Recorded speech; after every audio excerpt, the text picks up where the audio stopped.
महायुद्ध का सबसे विध्वंसक चैप्टर।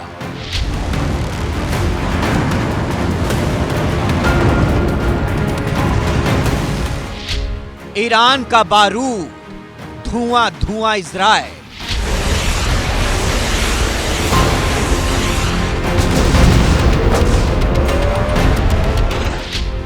ईरान की फेसलेस ब्रिगेड का कोहराम।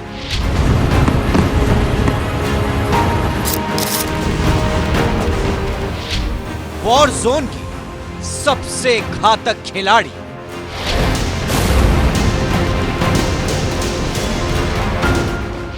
ईरान मार रहा है।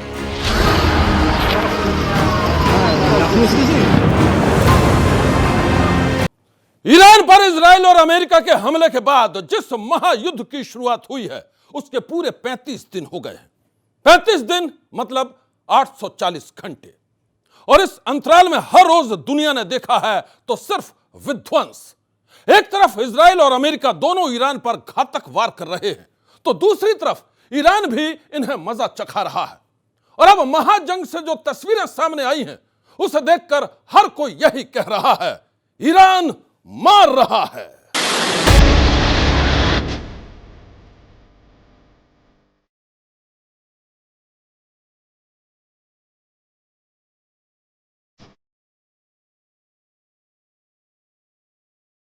मिडिल ईस्ट अब सिर्फ नक्शे का एक हिस्सा नहीं, यह बन चुका है दुनिया का सबसे बड़ा वॉर जोन। जंग का वो मैदान जहां हर मिनट एक नया हमला होता है और हर घंटे मिलता है एक नया टारगेट।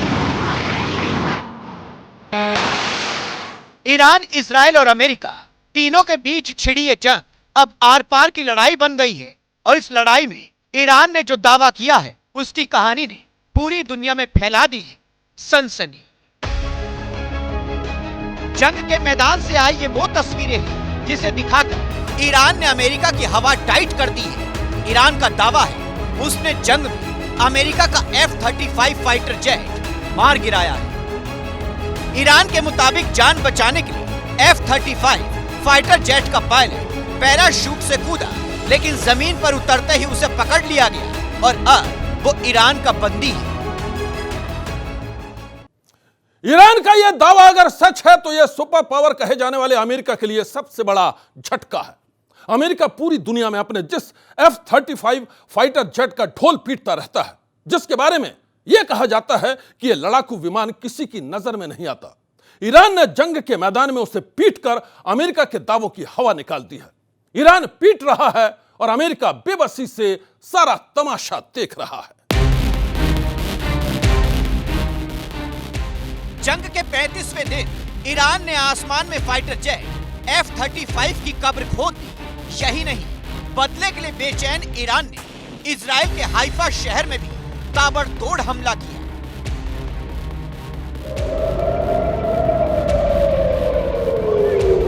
हाइफा इजराइल का वो शहर जहां देश की 70% तेल प्रोसेसिंग होती है। ईरान ने इस शहर को रॉकेट और मिसाइल से निशाना बनाया। हमले के बाद धमाके इतने जबरदस्त थे कि पूरे शहर में धुआं फैल गया। 6 लोग जख्मी हुए। हालांकि रिफाइनरी बच गई, लेकिन सवाल यह है कि अगर अगली बार ये टारगेट हिट हो गया तो क्या होगा? क्या मिडिल ईस्ट एनर्जी क्राइसिस में डूब जाएगा? सवाल यह भी है कि जैसे जैसे जंग लंबी खिंचती जा रही है, ईरान और ताकतवर कैसे बनता जा रहा है? आखिर ईरान की इस ताकत का राज क्या है? ईरान को आज से 30 साल पहले, 20 साल पहले ही अंदेशा हो गया था कि एक दिन ऐसा आएगा जब उसे इजराइल और अमेरिका के खिलाफ एक साथ जंग करनी पड़ेगी।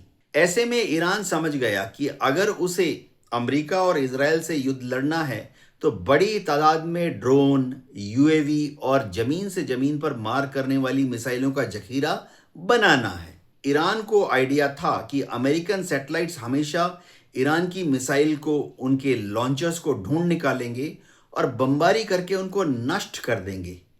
इसलिए ईरान ने लगातार पिछले 10 साल में एक के बाद एक दर्जनों सुरंगें बनाई, जमीन के नीचे और कई बार पहाड़ के नीचे, ताकि वहां पर वह अपने ड्रोन, यूएवी, अपनी मिसाइलों को और मिसाइल के जो लॉन्चर्स हैं उनको अमेरिका के जो सैटेलाइट्स हैं उनके रिकनेसेंस कैपेबिलिटी से छुपा कर रख सके।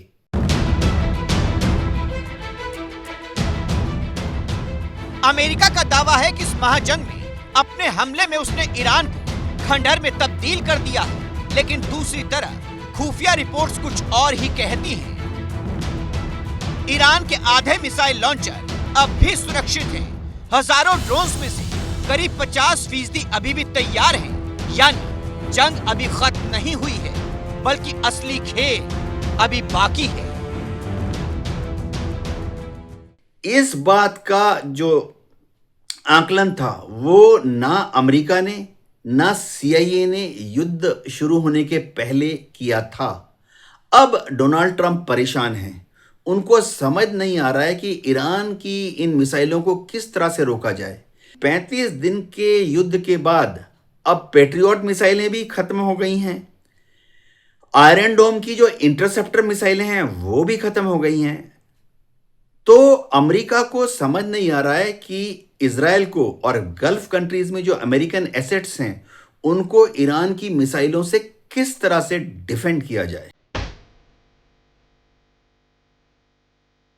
35 दिनों की यह महाजंग अब सिर्फ ईरान, अमेरिका और इजराइल तक सीमित नहीं है। जंग की यह आग पूरे मिडिल ईस्ट में फैल चुकी है। कुवैत खाड़ी का ये वो देश है जहां मीना अल अहमदी रिफाइनरी पर तीसरी बार हमला हुआ। यूएई ईरान के ड्रोन हमले के बाद मलबा गिरने से यहां एक मजदूर की मौत हो गई। जॉर्डन यहां अमेरिकी एयरबेस पर ईरान ने ड्रोन से हमला किया और फिर सब धुआं धुआं हो गया। ईरान के टारगेट पर हर वो देश है जो इस महाजंग में इजराइल और अमेरिका का साथ दे रहा है। खाड़ी के इन देशों पर ईरान कई बार हमले कर चुका है और यह हमला लगातार जारी है। महाजंग में एक तरफ ईरान का तेवर गर्म है और दूसरी तरफ अमेरिका भी पूरी तैयारी का दावा कर रहा है। दुनिया का सबसे बड़ा aircraft carrier USS Gerald R Ford आग लगने के बाद मरम्मत पूरी करके फिर से वॉर मिशन में लौट आया है। ये वही जहाज है जो रेड सी में ईरान के खिलाफ ऑपरेशन चला रहा था। अब इसकी वापसी इशारा है कि अमेरिका पीछे हटने वाला नहीं। तो क्या यह जंग अब मैदान में नहीं दिमाग में लड़ी जा रही है? क्या यह माइंड वॉर मिसाइल वॉर से ज्यादा खतरनाक है? आखिर 35 दिनों की इस जंग में आगे क्या होगा? जानकारों की माने तो 35 दिनों की इस जंग में इब्राहिम जुल्फिकारी जैसे चेहरों ने ईरान के हौसलों को आसमान से भी ऊंचा कर दिया है। 35 दिनों से जारी इस महाजंग में अब सिर्फ बम और मिसाइल नहीं बल्कि दिमाग, डर और डिजिटल वॉरफेयर भी शामिल हो चुका है।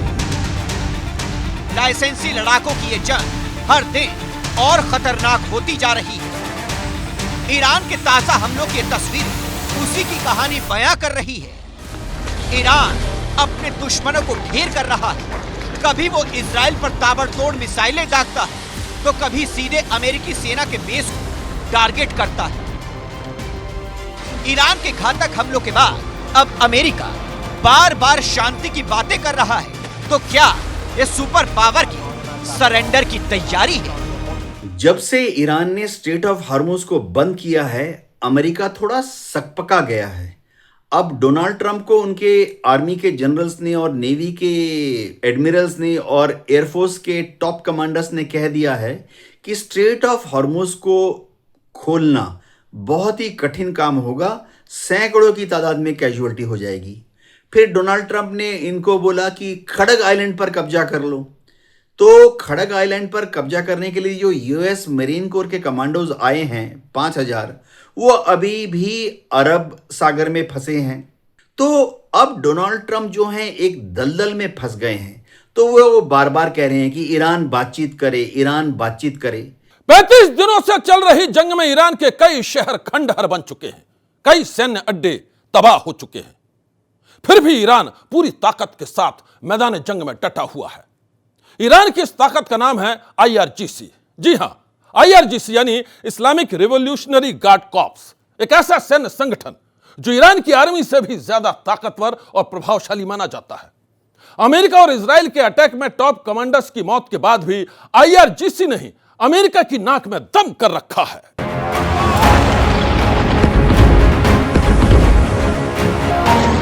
अमेरिका और इजराइल के हमलों ने ईरान को बर्बादी के कगार पर पहुंचा दिया है, लेकिन ईरान हार मानने के लिए तैयार नहीं है।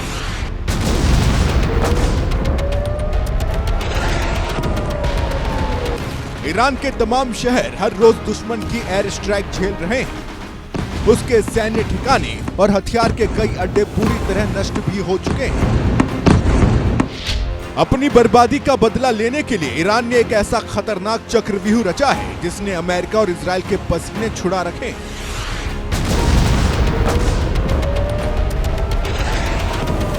मैदान जंग में वो चक्रव्यूह रचा है IRGC यानी ईरान की Islamic revolutionary guards corps. Iran का वो सैन्य संगठन जिसका कोई चेहरा नहीं है, फिर भी वो सबसे घातक ब्रिगेड है। आप ये जानकर हैरान रह जाएंगे कि IRGC को ईरानी सेना से भी ज्यादा ताकतवर माना जाता है।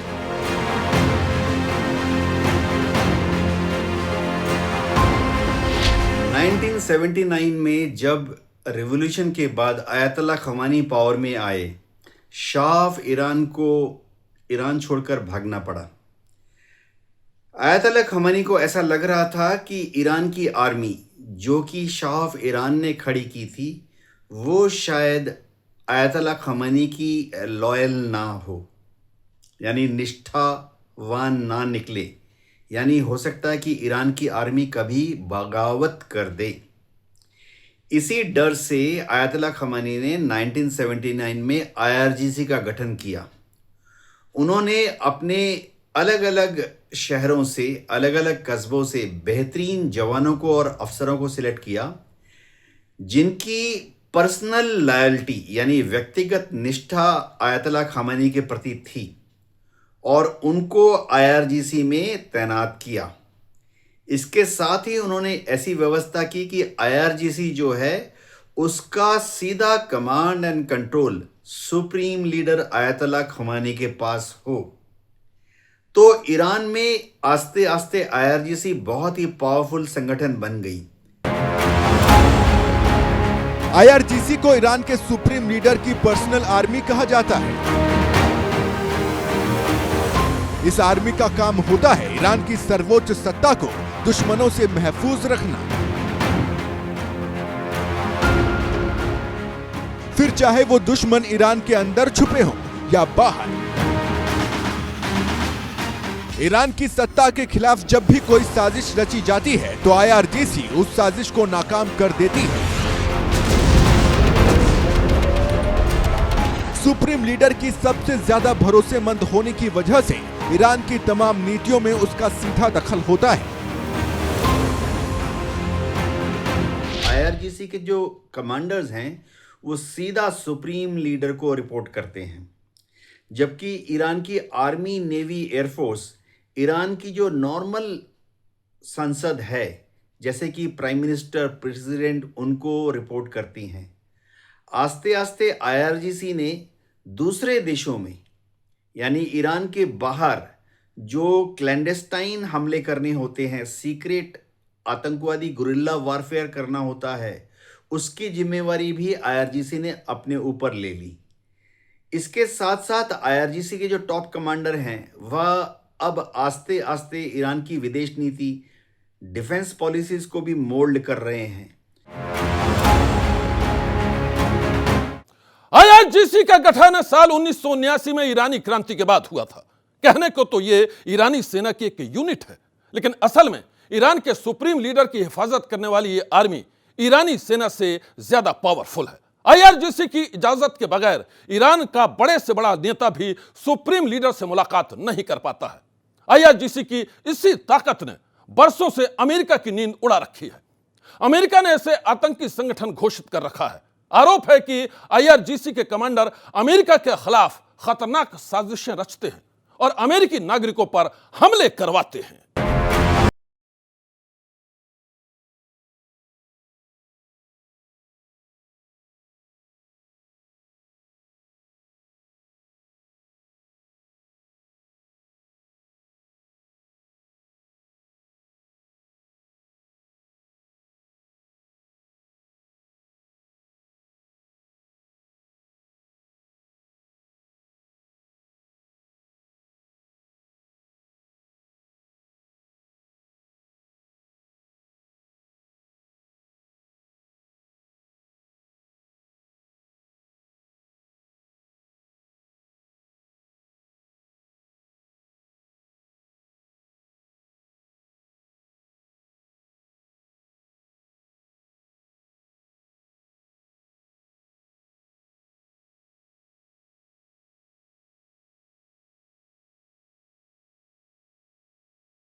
ईरान की रेगुलर आर्मी से भी ऊपर माना जाता है, क्योंकि IRGC के लड़ाके अपने देश से ज़्यादा ईरान के सुप्रीम लीडर के प्रति वफादार होते हैं।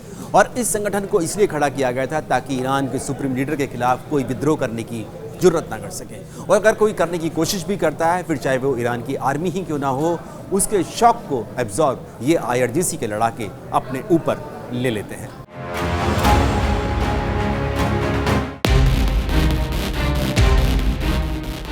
अमेरिका यह भी जानता है कि IRGC का खात्मा होगा तभी ईरान के प्रॉक्सी यार यानी हिजबुल्लाह और हुती जैसे आतंकी संगठनों की कमर टूटेगी।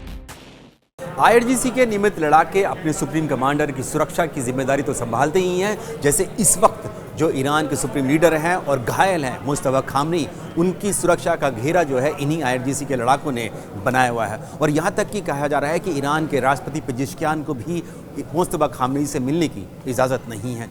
इसके अलावा भी IRGC की अपनी खुद की थल सेना, वायुसेना, नौसेना और साथ ही स्पेशल फोर्सेस के कमांडोज की एक अलग कोर है। इसके अलावा भी जो IRGC के जितने भी लड़ाके संगठन हैं जो कि दूसरे देशों में ऑपरेट करते हैं, जैसे कि इराक में करते हैं या फिर लेबनान में, इजराइल में और यमन के हुती विद्रोही, इन सब को हैंडल करने के लिए भी IRGC में एक एक अलग अलग यूनिट है और इन सभी के एक अलग अलग टॉप कमांडर भी हैं।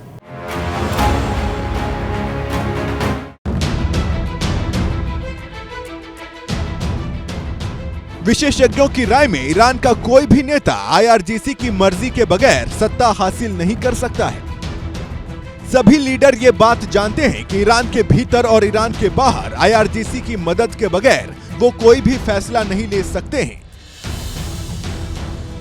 यही वजह है कि अमेरिका के साथ बैकडोर बातचीत भी शायद इसीलिए सिरे नहीं चढ़ पा रही है। माना जा रहा है कि बैकडोर बातचीत को IRGC का समर्थन हासिल नहीं है। शायद यही वजह है कि पिछले दिनों सरकार और IRGC के बीच सत्ता के संघर्ष की भी खबरें आती रही। IRGC के जो कमांडर्स हैं वो सीधा सुप्रीम लीडर को रिपोर्ट करते हैं। आस्ते आस्ते IRGC ने दूसरे देशों में जो क्लैंडेस्टाइन हमले करने होते हैं, सीक्रेट आतंकवादी गुरिल्ला वारफेयर करना होता है, उसकी जिम्मेवारी भी IRGC ने अपने ऊपर ले ली। इसके साथ साथ IRGC के जो टॉप कमांडर हैं वह अब आस्ते आस्ते ईरान की विदेश नीति, डिफेंस पॉलिसीज को भी मोल्ड कर रहे हैं। IRGC जो है वो चाहती है कि बहुत ही मजबूती से इस युद्ध में अमेरिका और इजराइल के खिलाफ लड़े, जबकि राष्ट्रपति पेजेश्कियान शायद कुछ हद तक चाहते हैं कि आस्ते आस्ते एक ऐसा माहौल क्रिएट किया जाए जिसमें कि अमेरिका और इजराइल के साथ बातचीत के द्वारा इस युद्ध का समाधान निकाला जाए। इससे हो क्या रहा है कि एक तरफ तो IRGC और दूसरी तरफ राष्ट्रपति पेजेश्कियान, उनके बीच में शायद टकराव तो नहीं लेकिन एक तनाव का माहौल है। IRGC की रणनीति के दम पर ही ईरान पिछले 35 दिनों से अमेरिका और इजराइल को मुंह तोड़ जवाब दे रहा है। ईरान का यह दमखम देखकर पूरी दुनिया हैरान है और सुपर पावर अमेरिका परेशान। मैं आपको बता दूं कि जंग में ईरान अकेला नहीं है, बल्कि उसके प्रॉक्सी यार यानी हिजबुल्लाह और हुती जैसे संगठन भी उसका साथ दे रहे हैं। ईरान का कहना है कि वो अपने वजूद की लड़ाई लड़ रहा है। यह जंग शुरू भले ही अमेरिका और इजराइल ने की थी, लेकिन अब इससे खत्म ईरान करेगा। आज की सनसनी में बस इतना ही। आप रहिएगा होशियार, सन्नाटे को चीरती सनसनी कल फिर देगी दस्तक आपकी दहलीज पर।